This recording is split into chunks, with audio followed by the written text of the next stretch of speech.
Nous sommes maintenant derrière la cathédrale où de nouveau des tirs sporadiques ont lieu, car maintenant, étant donné que des poches de résistance ont encore lieu à Rabat, vous entendez des mitrailleuses derrière nous et des fantassins qui cernent le quartier. Ça tire encore dans certains coins de la ville, du quartier de l'ambassade de France, du côté également du Palais Royal, et les mutins auraient pris des otages et on essaye actuellement de les rechercher. Vous voyez que la situation est encore très confuse à l'heure où nous vous parlons.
Un des soldats qui était là-bas, un des cadets,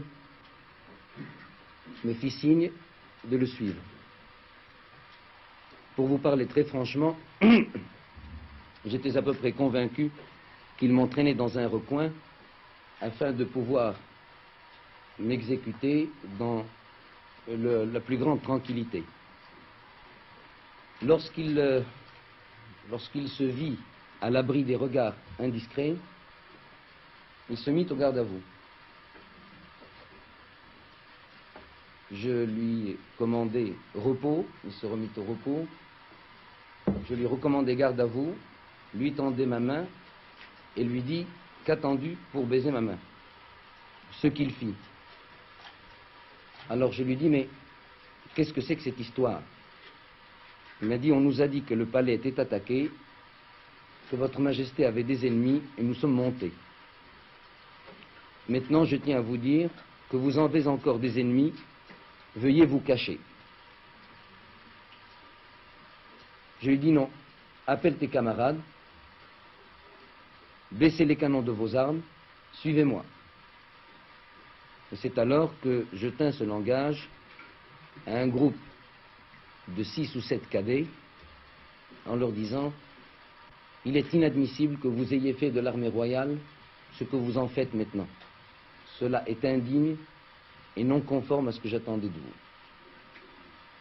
Immédiatement, quelques-uns se mirent à pleurer et nous avons récité la Fatiha, qui est la première sourate du Coran, et je dois dire qu'à partir de ce moment-là, ça a été le dernier épisode, l'épisode du dénouement, qui a fait que j'ai pu récupérer tous les officiers qui étaient prisonniers et les expédier dans les différentes régions ou les différents services du royaume.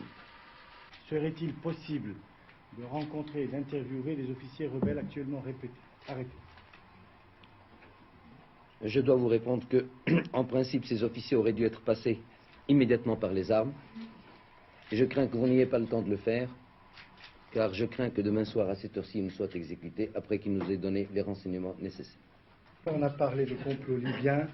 Interrogé à ce sujet hier soir sur notre antenne, vous avez à chaud répondu « La Libye, je m'en fous royalement ». Maintenez-vous maintenant que tout est fini, cette appréciation, et pourquoi? Je la maintiens encore plus royalement du fait que je suis encore plus roi aujourd'hui qu'hier.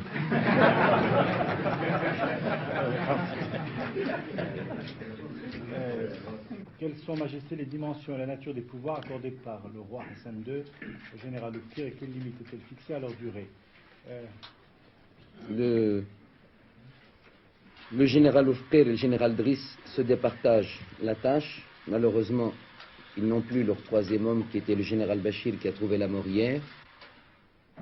L'un et l'autre jouissent de pouvoir étendu à la mesure de la confiance que j'ai en eux, mais il est certain qu'aucun texte, aucune situation n'est venue pour créer quoi que ce soit ou amenuiser quoi que ce soit.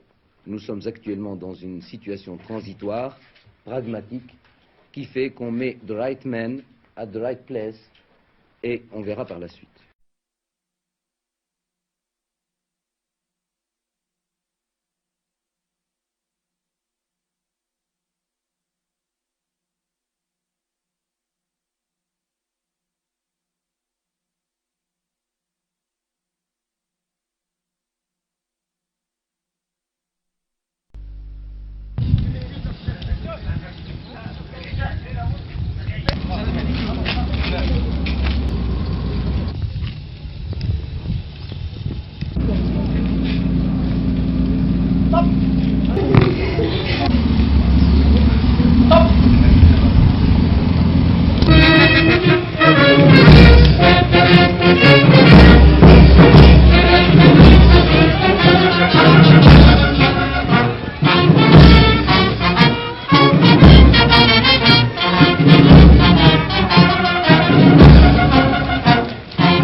Après les obsèques officielles ce matin, c'est l'obsèque de la foule maintenant au cimetière Halla Ben Abdallah. Tous les habitants du quartier sont venus ici rendre un dernier hommage aux victimes de la atroce fusillade d'il y a 2 jours.